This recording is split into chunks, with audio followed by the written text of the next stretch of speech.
So, hello everybody. My name is Chris Rivera, Director of Client Relations with Entigrity, and we want to say happy Friday to everybody.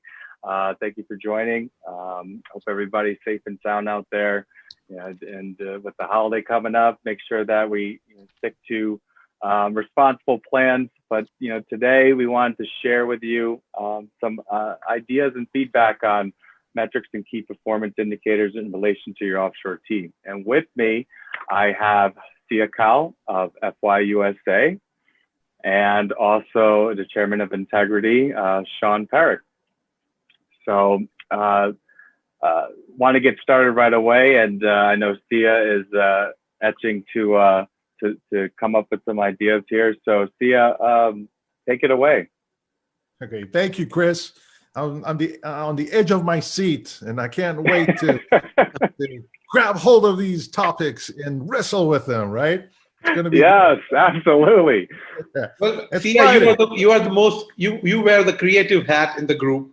Well, so whenever we are trying to do something, we go to 𝐚𝐜𝐜, so 𝐚𝐜𝐜 takes care of everything. So yeah. Over to you. Thank you, Sean. I think I'm hoping that most things I create are going to be good. So we'll see. We'll let our audience be a judge of that. Welcome, everyone. If you're joining us from wherever you are, we welcome you to today's Facebook Live event here. It is my honor to share the stage with Sean and Chris. And really the topic for today is metrics and key performance indicators related to your offshore team. For those of you who know me, I've been coaching accounting businesses. We do joint venture partnerships now. And so the offshore team has been a integral part of a lot of the firms we work with and their ability to grow, to scale their business, and to improve the performance, the overall performance. So I've been intimately involved with this particular aspect of an accounting business for quite some time, and that's how we're all related here, not biologically. Obviously, I don't have the good looks that Sean has or Chris, but somehow we're all related and we impact each other. And this was one of the main reasons, frankly, we decided to partner up with Entigrity because, first of all, we were a little bit biased because we had seen the good work that they had done on the firms that we've been working with. And so we thought, well, hey, what's good for us is good for others as well. Let us collaborate to make a bigger, more positive impact in the industry. So having said that, it's anything we do, folks, is we track and measure. Without tracking and measuring, it's really no point of having any activity because we want to know how well we're doing, right? Self-accountability is key to any kind of sustainable growth in business. So that's why we're talking about metrics and key performance indicators as it relates to the offshore team. So Sean, you've seen it all, right? You've seen it from all different types of perspectives, different types of firms, from smallest to the largest firms out there. And you've seen what works, what becomes a challenge, and how all of that can be tracked and measured by some key performance indicators and some metrics. I want to just pass it on to you and just kind of let you take it whichever direction we go. We're along for the ride. So thank you, 𝐚𝐜𝐜. Thank you, Chris, for today's podcast. I think often, we talk to accounting firms day in, day out. We are running across, acquiring client, retaining client. We lose, the track sometimes that what is the real impact that we are making in the life of accountants. When we look at key performance indicators, my philosophy is you can track. Number one, you have to track, but it is not just about profitability, tracking net margins, gross margins. Those are very important, and those are there. But it is much bigger impact where offshore staffing makes to the lives of accountants, how we can track that. So, well, we will definitely go deep into this after, as you said, Sia, we have been working, you have been working, all of us endeavor to, make life of accountants better, make their life a little more easier, a little more comfortable, bring balance to the life of their team, their life. However, when we were thinking about this topic, when you suggested that we should do this topic, because, everybody talks about, savings, 60% savings, 70% savings in labor costs, hire people $9, $10 an hour, $11 an hour, it's no brainer. There is nothing that you need to track, practically speaking, when you hire somebody instead of $40 an hour, $50 an hour, $100 an hour versus $10 or $15 an hour. So there is this huge gap, which which is a no-brainer for. So there is nothing to track practically. But when I had a second look at what you suggested, it actually made me think that it is very important to track things which are fundamentally important. So I have kind of break down this into two aspects. One is a little short-term tracking, and other one is long-term, which is really important for me. In short-term, can I share my screen? I believe you can. Yes. Yep. Thanks. Yeah, unless Chris is objecting, which I don't see him objecting. Okay. So we could, by all means. Can you see We my can see it. Yeah, we could see it. Okay. So in short run, it's very, very conventional. The capacity, you measure the capacity. You had, let's say, this many people, and now you had 350 hours added to your capacity every month. So it's easily trackable. Savings, traditional metrics. So as you onboard, let's say you hire one full-time offshore staff working 160 hours a month for you, 40 hours a week for you, giving you productivity of 160 hours. The simple savings matrix is you have the same work done onshore for you. At $50, you're getting it done $10. $40 is the incremental gain getting into your pocket before tax, multiplied by number of hours. A very, very short-term minimalistic approach to tracking, performance and productivity of this. So that's one piece of, how you can do it. I'll come to long-term later in our discussion. But if you ask me on a shorter term, this is something probably any accountant would track in terms of key performance indicators. Yeah, good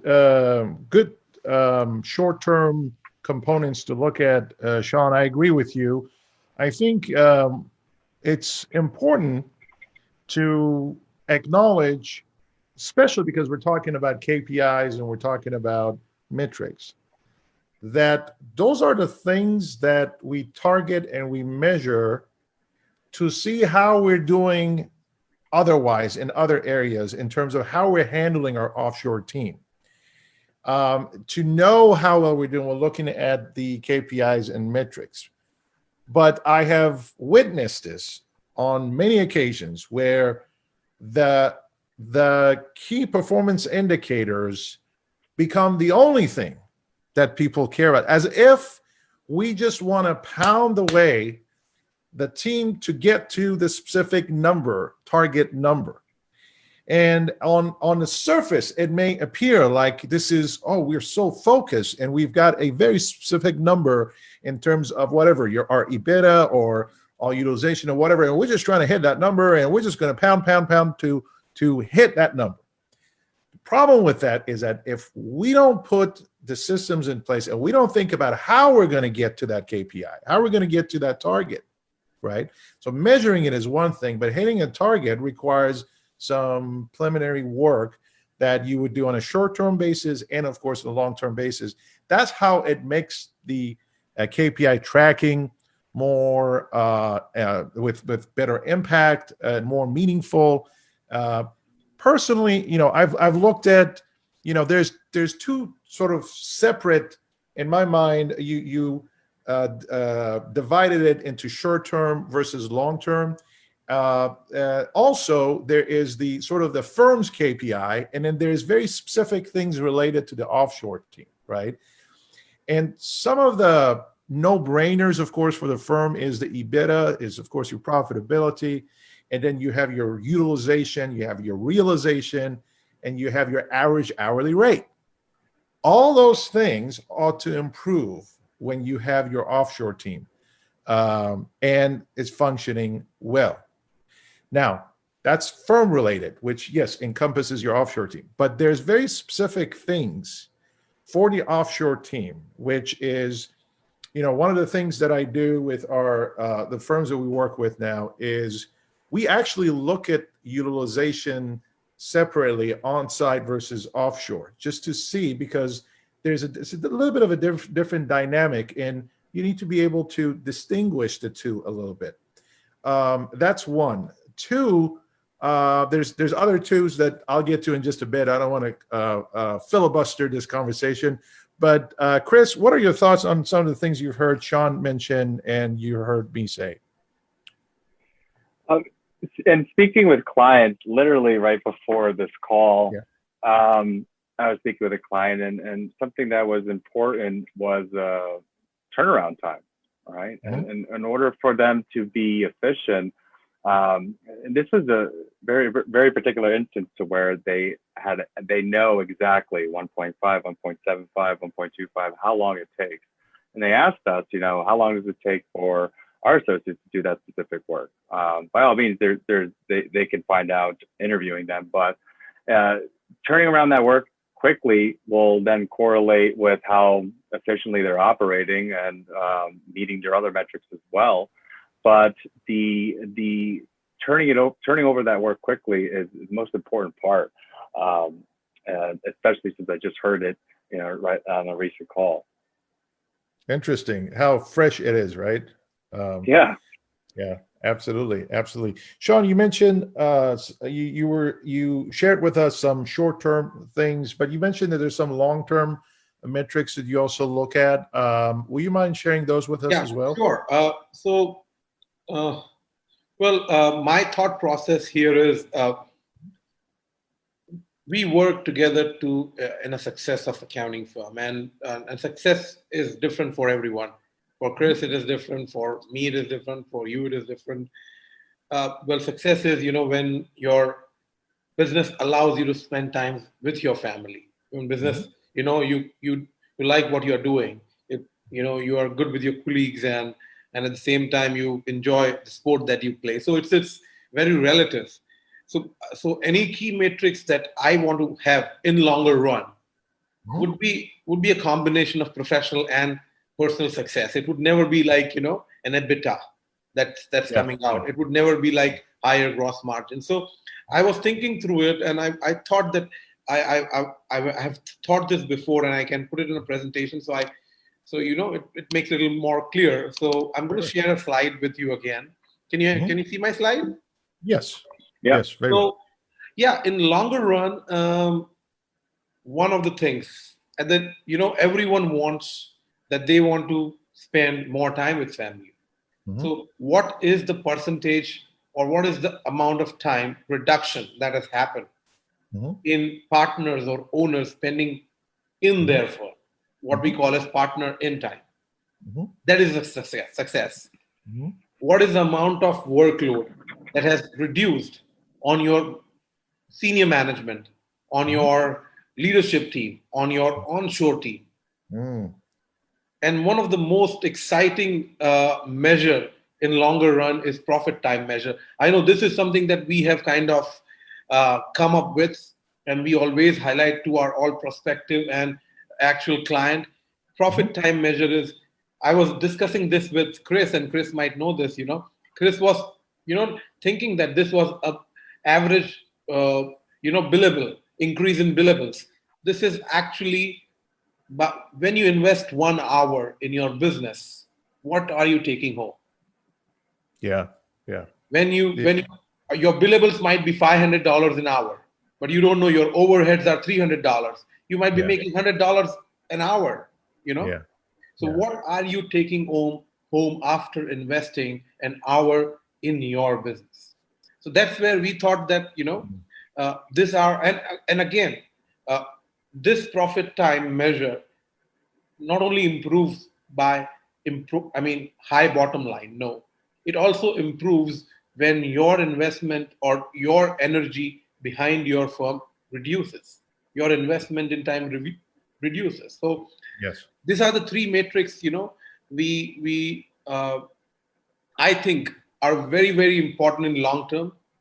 And if offshore staffing in some way contributes to these factors, and we have seen offshore staffing has contributed significantly to these three key performance indicators. And Sia, if you don't mind, I can share one of the live examples with you.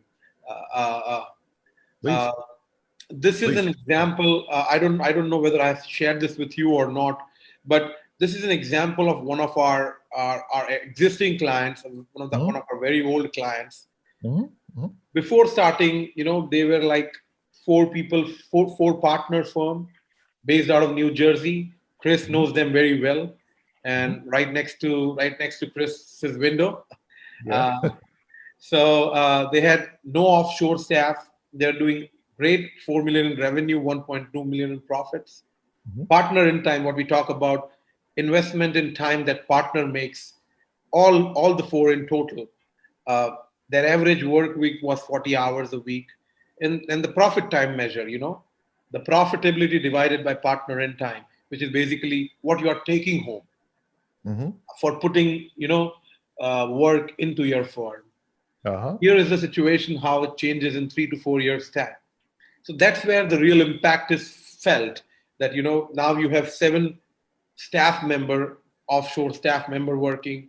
You have seen a real growth of 39% in your revenue, good growth of 90% in your profitability. Of course, great growth, but more and more impactful, or more and more achievement, which we call it, is partners in time. So we have seen about 16% reduction in partner time behind their firm, which means their firms are running independently without their involvement.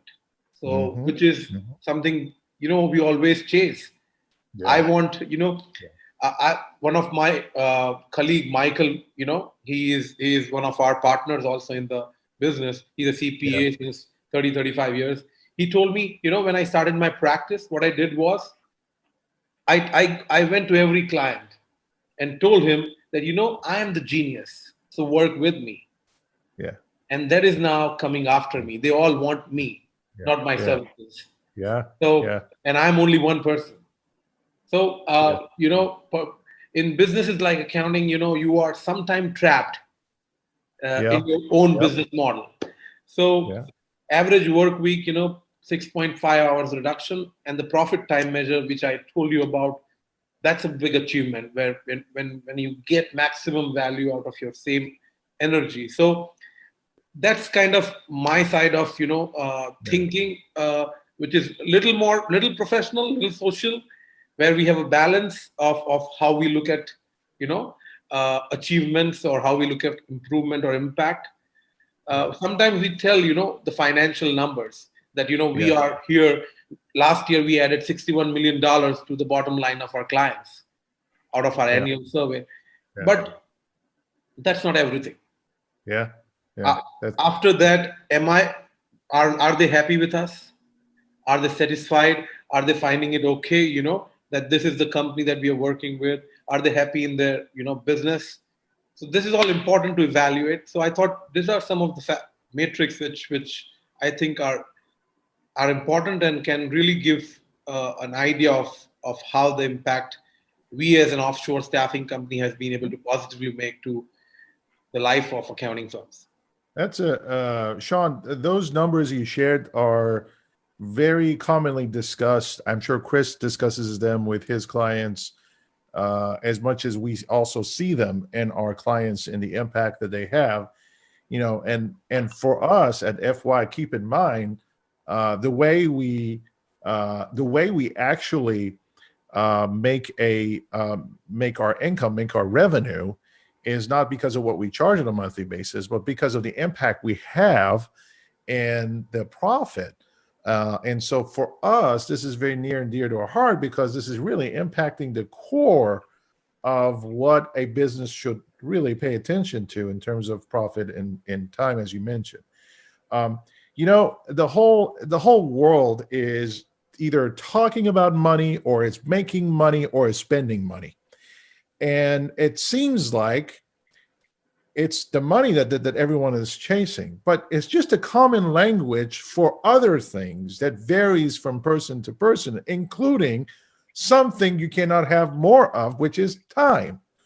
So being able to, I think it goes beyond just a profitability, what an offshore team's impact could be, which is really giving, expanding and utilizing the very limited time that you have, so that you can spend it on other things. Now, that may be spending more time with family, that may be spending more time on doing more important work, or that will impact your clients, and so on and so forth.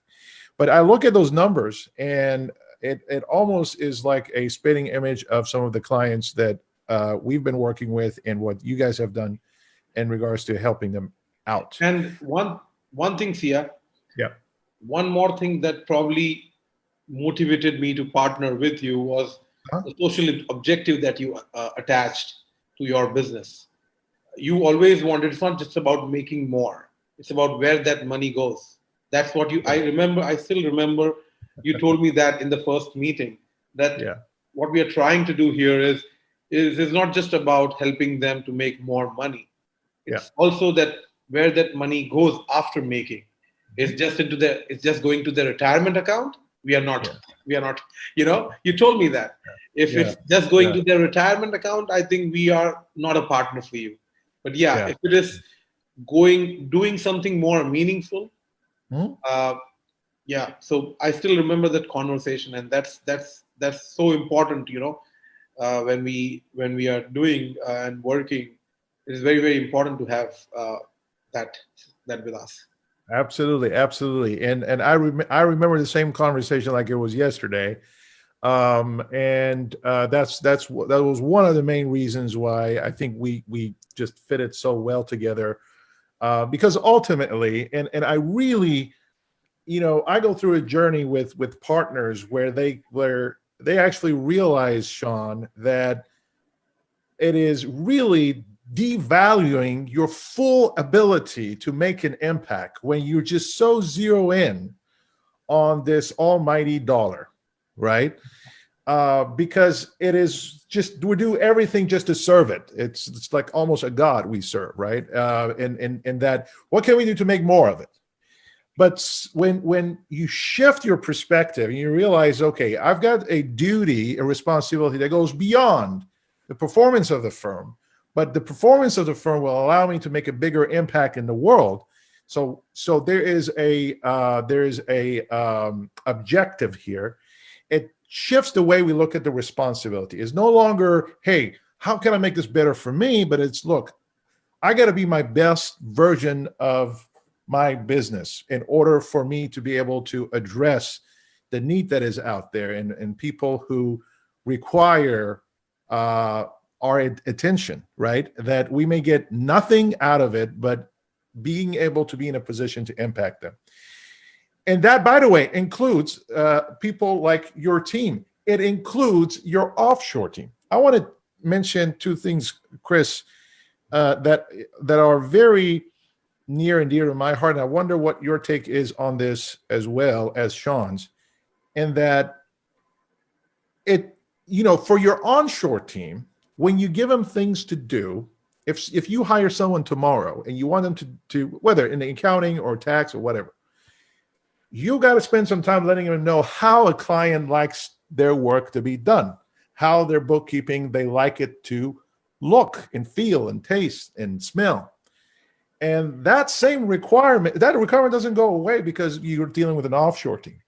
And if you just spend a little, this is where I see lacking a lot of times when people are like, well, I don't know if offshore thing is working. And then I ask the question, do you provide feedback when you get to work? do you train your team as to how the clients like things to be done so that your offshore team understands those things? You got to enable your team to you got to set them up for success, and that requires investing beyond just paying the paycheck, just as you would with your onshore team. Chris, what are your personal experiences with that when you talk to clients about these things? Yeah, it's funny that you say that because there's a different mindset in the beginning, and it caught me off guard when I was initially doing this years ago. And for some reason, they just think like they're robots or interchangeable parts, or what do I do? And I was trying to figure out how to relay it out to the clients here, and I said, you just literally treat it like it's your own team member. That's it. And when I said that one sentence, it was just mind blowing. They were like, I just treat it like my own team member. Yeah. What do you do now for an employee? Oh, I set up an email. You set up an email for them. Oh, okay. And then what else do you do next? Do you show that you set up their software login? Yeah, that's it. And then what do you show them the next steps and how you like things? That's it.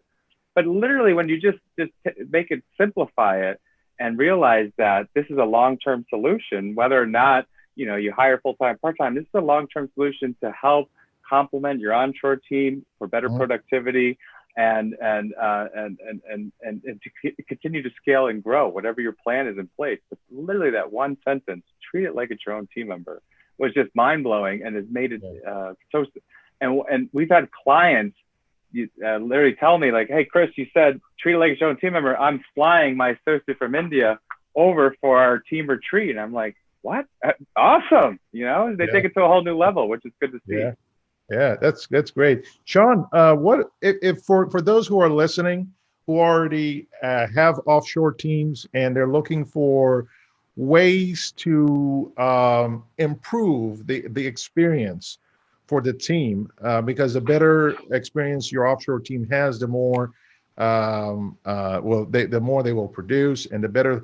What if you want to give them one or two advice? What would it be in order for them to make a considerable change in the way they handle their offshore team?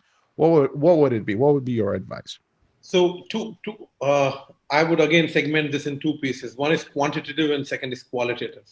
Okay. So the quantitative one is you need to sit back and see today, half of the America has gone remote. Yeah. Half of the America has completely remote. So we have been working remotely since long time, but today America is, and most part of the world is forced to go remote. So remote working is not just new normal. It's something where we don't have to educate them now, which we used to do before March. So unfortunately, we are on the we are having the tailwinds of this unfortunate situation of growing. So one thing I want to tell them is today, if your employee is working remotely from any part of America, it is remote, whether it is, Mumbai or Miami. So you need to identify what part of your firm can be offshore or can be remote.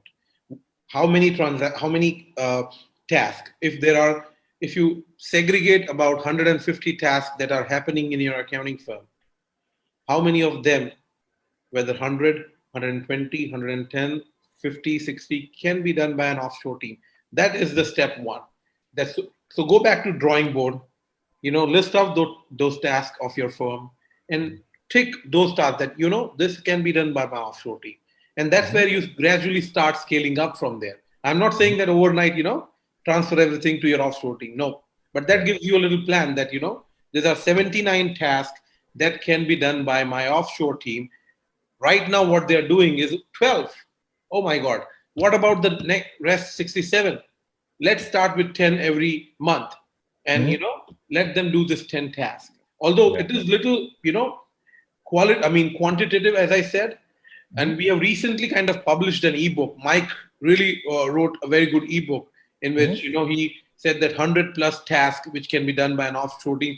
Maybe Chris, you can put this up into the comment box if somebody wants to look at the book.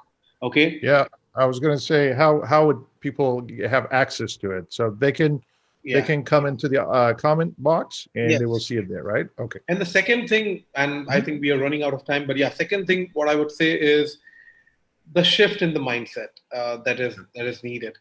So first is about how to do it. Second is why.